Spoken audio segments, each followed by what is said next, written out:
बिस्मिल्लाहिर्रहमानिर्रहीम। अस्सलाम वालेकुम दोस्तों, आज मैं आपको बताऊंगा खजूरों की इकसाम के बारे में, यानी कि डेट्स की कितनी टाइप्स होती हैं। खजूरों को दौर नबूवत से ही हुजूर पाक सल्लल्लाहु अलैहि वसल्लम के दौर से ही ख़ास अहमियत हासिल रही है। मक्का और मदीना में बेशुमार खजूरों के दरख्त और खजूरों के बागात हैं। हुजूर पाक सल्लल्लाहु अलैहि वसल्लम के दौर से ही वहाँ हर किस्म की खजूर की इकसाम पाई जाती हैं। लेकिन हमारे यहाँ पाकिस्तान में और दूसरे ममालिकों में खजूरों की इतनी ज़्यादा इकसाम नहीं पाई जाती। लेकिन मैं आपके इंफॉर्मेशन में, आपके इल्म में इजाफे के लिए खजूरों की तमाम इकसाम के बारे में आज आपको बताऊंगा, तो वीडियो को एंड तक लाजमी देखिएगा।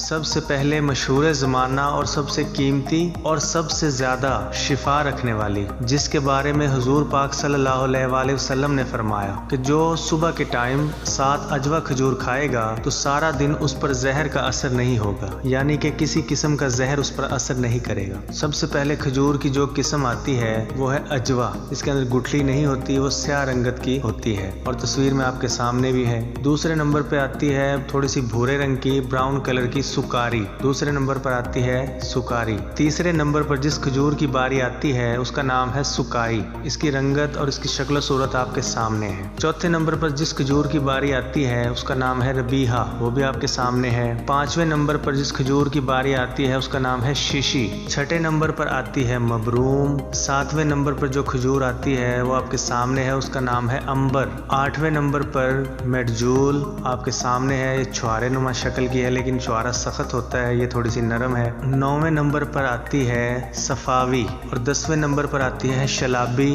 और जो आखिर में खजूर की किस्म है उसका नाम है बरनी।